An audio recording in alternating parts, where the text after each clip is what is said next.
going to be talking about bipolar electrolytic caps, which are commonly used in loudspeaker crossover. We do sell other bipolar caps, but they're more for electronics, so won't mention those today. So most crossovers, especially the old ones, have electrolytic caps in. Now they're bipolar, which means that they can be fitted either way around.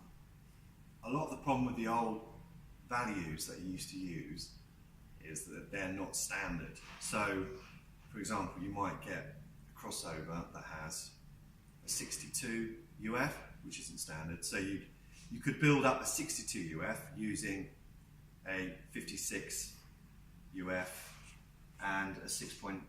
So you're kind of getting close to what you want. But obviously do the maths and you can get probably even closer than that. So one thing I need to mention about these capacitors are they're used a lot in electronics because they're cheap and also they are small in comparison, because film caps, polypropylene, any type of film cap, are generally a lot larger. So that's why they're common in manufactured crossovers. Also be aware that you will have a board that the crossover sits on, and you might not have a lot of room. So the best solution is going to be an up-to-date electrolytic bipolar cap. Also, I need to mention that electrolytic caps, bipolars, have a higher ESR, which is the internal series resistance, than a film cap. So in some situations where you want to use a film cap, and you're replacing what was originally a bipolar with a film cap, the ESR is going to be lower. So you're going to basically have a circuit where it's going to be more of a volume out of a particular tweeter, mid-range or bass. So just be aware of that. So first of the range, there's only two types that we stock. We have the Mundorf.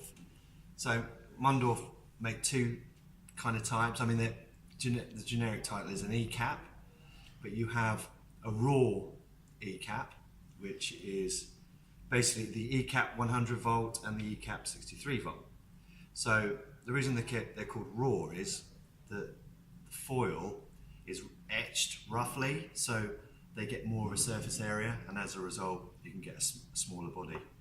So this is actually a 47 UF, this is a raw one, and then the other one is a plain one, and you can see the size difference. They're quite a lot bigger. So they're called plain because the foil is smooth. So these actually sound better than those, but if you are struggling for space, these will be the solution. So they're a popular range. And Jantzen also have their range, which is, they're called premium Elcos. So similar design really. I mean, they're smooth as well. So a bit like that. In fact, they're a similar size. So I'm not saying they're the same, but they're similar. That's it. And then you have the lower cost one, the bipolar from Jantzen, which is like this. I mean, that's even smaller than their Mundorf's rules. So if you're doing a crossover cheaply, you don't want to spend a lot of money, just go for the Jantzen bipolars. Then step it up to either of these two if you want to get the best sound. And there we have it. There's the guys. So we often get inquiries about, I have a crossover and the cap is 100 volt rated. So when I suggest to them, well, go for kind of the smooth one from Mundorf, which is rated at 50 volt.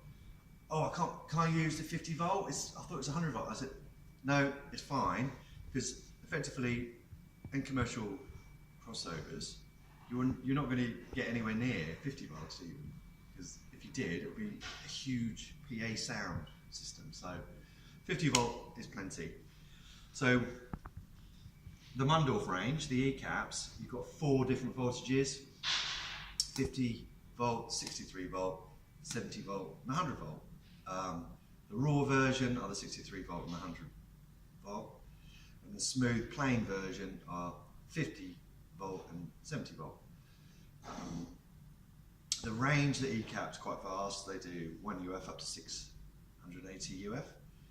The Jantzen Elcos, they're all rated at 70 volts, and their range is more limited. It's 3.3 UF to 100 UF. And then the Jantzen bipolar, these guys, they're all rated at 100 volt, and they start 1 UF and go all the way up to 560 UF.